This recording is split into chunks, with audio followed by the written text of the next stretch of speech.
말씀드리려고 양보해 주셔서 제가 먼저 말씀드리겠습니다. 국민 여러분, 좋은 휴일 보내고 계십니까? 기록적인 폭염에 얼마나 힘드셨습니까? 국민의힘 당대표 한동훈입니다. 이재명 대표님께서 당대표가 되신 후에 민주당의 회의실에 걸린 백보드의 슬로건을 제가 봤습니다. 새로운 민주당, 다시 뛰는 대한민국.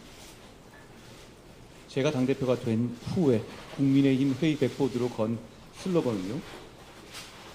차이는 좁히고 기회는 넓히고입니다. 과거 전통적인 기준으로 보면 오히려 양당의 슬로건이 서로 바뀐 것 아닌가 하고 생각하실 분들도 있을 겁니다. 제가 격차 해소를 말하고 이 대표님께서 성장을 말씀하십니다. 이것은 국민의힘과 민주당 모두 전통적인 지점을 확장하여 상대를 향해서 움직이려는 노력을 시작하고 있다는 것을 보여주는 것이라고 생각합니다. 여야 대표의 회담이 자그만치 11년 동안 열리지 못했다고 합니다. 대표끼리 만나지도 못할 정도의 극단적인 대치 상황이 그렇게 오래 지속되었던 겁니다.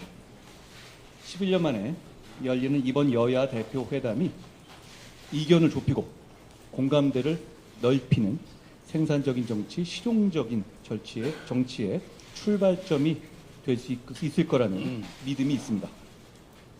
자, 이제 우리의 정치로 국민의 문제를 해결해 봅시다. 민생이 무엇보다 우선입니다. 청년의 삶에 집중해야 합니다. 지금은 아무리 열심히 일해도 윗세대처럼 잘 살 수 없다고들 하십니다. 차이를 좁히고 기회를 넓히겠다는 우리의 정치적인 다짐은 열심히 일하면 잘 살 수 있다는 희망을 복원하겠다는 것입니다. 주거격차, 자산격차, 돌봄격차, 교육격차를 줄이고 좁히는 정치를 하자는 말씀을 드립니다. 자본시장의 밸류업 정책으로 자산 형성의 사다리를 더 많이, 더 쉽게 만들어야 합니다. 금투세를 폐지하는 데 저희 국민의힘이 집중하는 것도 그런 이유입니다. 불합리한 상속세제 때문에 대한민국의 기업이 기업활동을 중단하는 상황도 막아야 합니다. 1대 99식의 국민들 갈라치기 정치 프레임은 개미 투자자들 모두가 피해를 보고 기업의 폐업으로 근로자들이 일자리를 잃는 냉혹한 현실 앞에 설 자리가 없습니다. 이 대표님께서도 금투세가 이대로는 안 된다는 인식을 갖고 계신 것을 저는 다행스럽게 생각합니다. 그러니 오늘 우리가 의미 있는 공감대를 만들어 보겠습니다.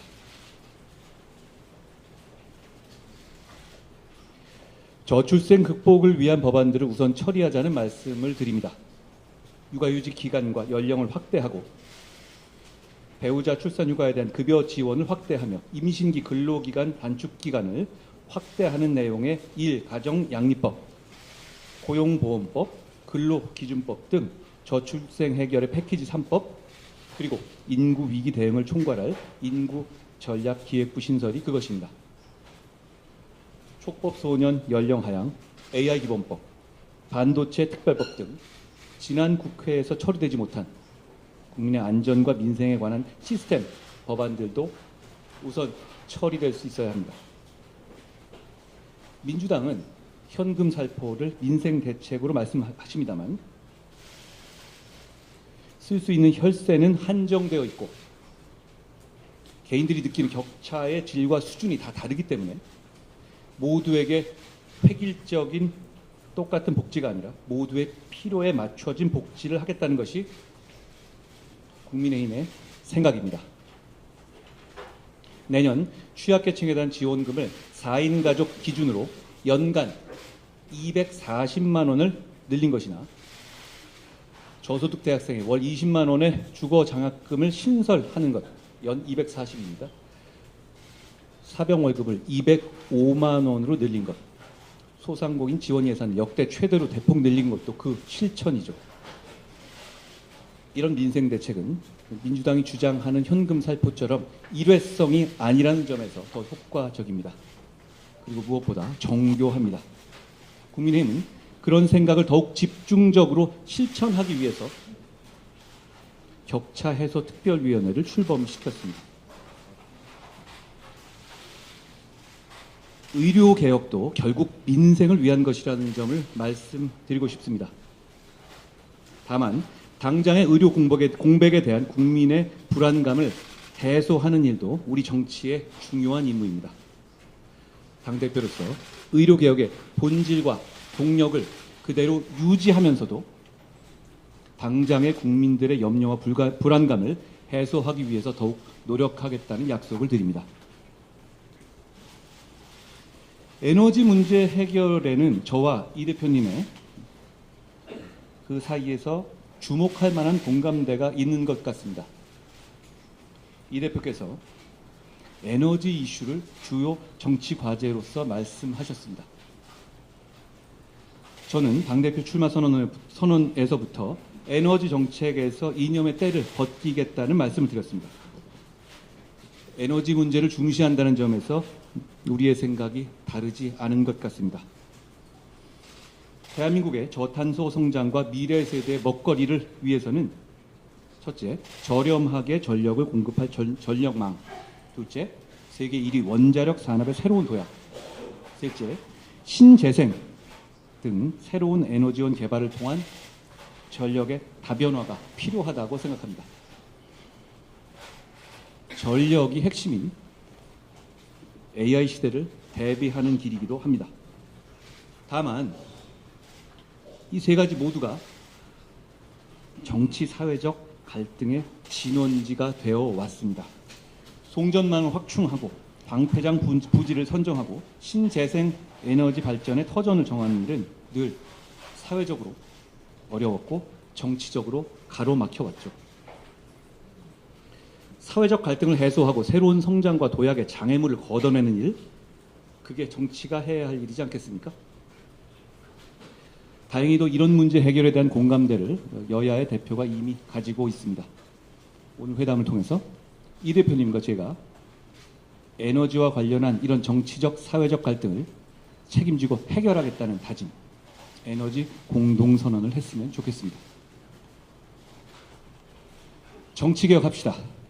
불확실성의 영역인 정치에서 확실하다고 말할 수 있는 것은 많지 않죠. 그런데 이건 확실합니다. 국민은 정치개혁을 원하고 계십니다. 특히 국회의원 특권 내려놓기 정치개혁에 대해서는 진영을 불문하고 원하고 계시다고 생각합니다.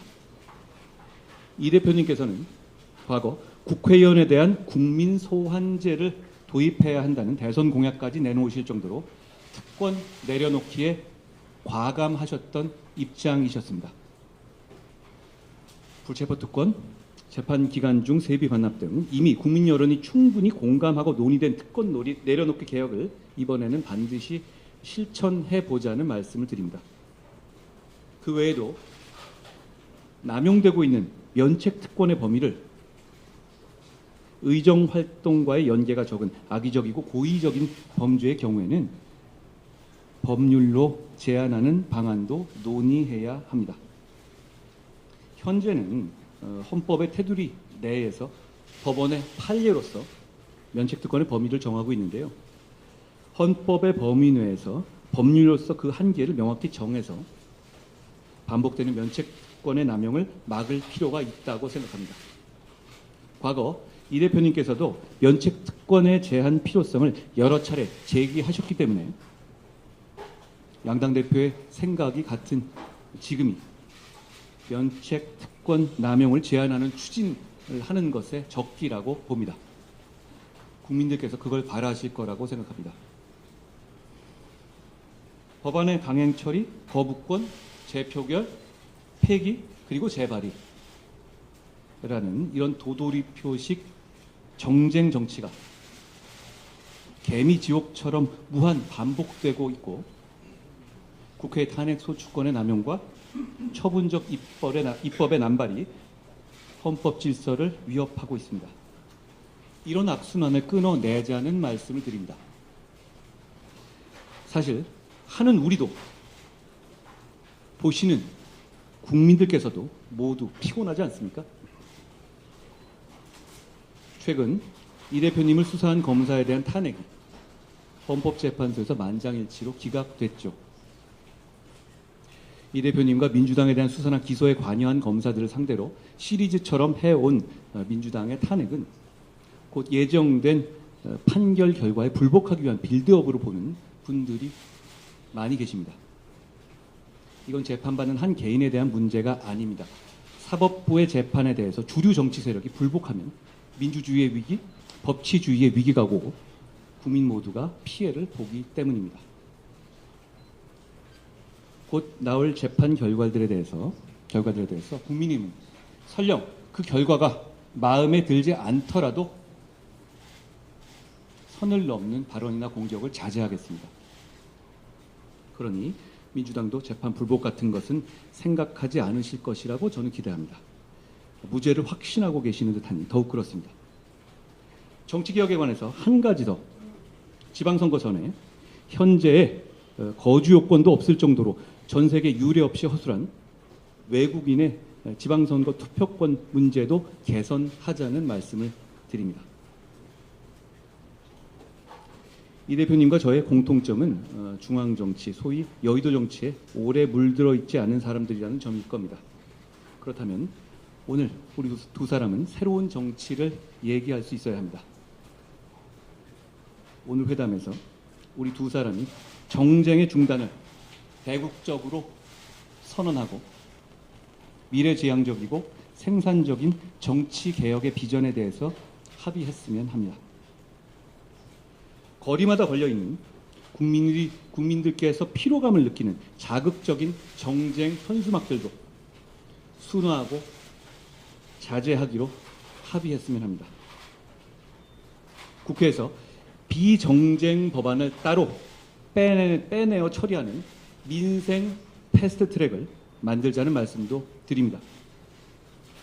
우리가 싸우는 걸 모두 멈추지는 못하더라도 어떤 경우에도 민생 법안들의 절차는 신속하고 정상적으로 돌아가게 합시다.